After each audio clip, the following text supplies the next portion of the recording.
आपका आशीर्वाद? बिल्कुल, ये तो हमारे देश का जो प्रथम एजेंडा यही होना ही चाहिए, गौ, क्योंकि गौ से हमारी उत्पत्ति, गौ से हमारा संरक्षण। जी। जितना हम गौ को आगे करके रखेंगे, उनको सम्मान देंगे, जी। उनका अपने दैनिक जीवन में सदुपयोग करेंगे, जी। उतना ही हम स्वस्थ रहेंगे, सुखी रहेंगे। ये मूल मंत्र है। जी। और इस देश की परंपरा रही है जी। कि घर में भोजन ही बनता है आज भी, तो पहला ग्रास गौ माता के लिए निकाला जाता है। जी। अर्थात अगर हमें रहना है, जिंदा स्वस्थ रहना है, जी। तो गौ माता का रहना आवश्यक है। इसका संदेश यही है। जी। लेकिन आज गाय की जितनी उपेक्षा है भारत में, जी। मेरे ख्याल से पूरे विश्व में इतनी उपेक्षा नहीं है। जी। पूरे विश्व में तमाम देश ऐसे हैं जहाँ गायों के बिना उनका सवेरा नहीं होता। जी। गायों का साथ है। ब्राज़ील जैसे देश जी।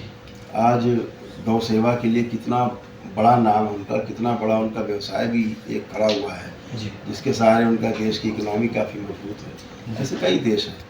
और ऐसा जीव है गाय जो पूरी पृथ्वी पर पाया जाता है। जी।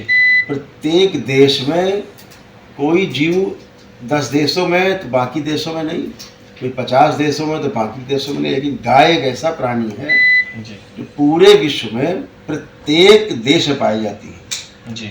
अनेक रूप में। वो क्यों? क्योंकि गाय जो है इस सृष्टि का अपरिहार्य अंग है। जी। गाय नहीं तो सृष्टि नहीं। ये इसका संदेश है कि जैसे मानव प्रत्येक देश में पाया जा रहा है, तो गाय भी प्रत्येक देश में है। यही इसका सबसे बड़ा जो है प्रमाण है। लेकिन गाय तभी बचेगी, गाय बचेगी तभी, जैसा मेरा मानना है। जी। गौशालाएं बना करके गायों का संवर्धन, संरक्षण तो हो सकता है। जी। लेकिन इस बात को विशेष ध्यान रखना है कि गाय के विस्तार के लिए, मनुष्य जाति के भलाई के लिए, स्वास्थ्य को अच्छा रखने के लिए गाय प्रत्येक घर में, गाय घर के खूंटे के सामने होनी चाहिए। गांव में भी अगर गाय खूंटे पर होगी तो गाय बचेगी और गाय का सही सदुपयोग हो पाएगा। नंदी का सही उपयोग हो पाएगा। वो गाय जब किसान के खूंटे पे होगी, तो इसका गाय का विकेंद्रीकरण होना चाहिए, यानी फैलना चाहिए गाय को। तो उसे गौशालाओं की शोभा बना दिया जा रहा है धीरे धीरे। उससे क्या हो रहा है? गाय सीमित होती जा रही है।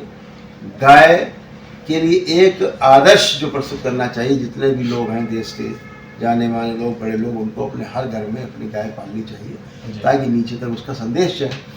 अभी जो आदमी देश का बड़ा आदमी करता है, वो छोटा आदमी नकल करने लगता है। तो भाई ये भी कर लो अच्छा काम ऊपर।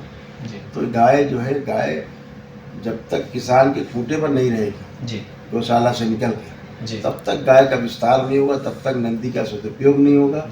और एक बात हमने एक बार पूछा बाबा से कि बाबा पहले मनुष्य का जन्म कैसे हुआ होगा? तो उन्होंने कहा कि मुझे ऐसा लगता है कि मनुष्य का पहले मनुष्य का जो जन्म धरती पे है, वो गाय के पेट से हुआ है। बात आई गई, खत्म हो गई।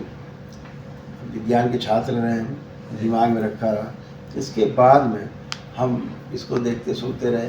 आखिर में परीक्षण में ये बात सामने आई कि माँ के गर्भ में जिस जीवाणु के माध्यम से बच्चा बढ़ता है, पलता है और गर्भ में जो है बड़ा होता है, वो जीवाणु जो है जब बच्चा पैदा होता है, तो वही जीवाणु माँ के दूध में आता है और फिर वो दूध पान करता है और उसी जीवाणु से उसका फिर से, क्योंकि उसका अभ्यास होता है गर्भ में, बाहर दूसरे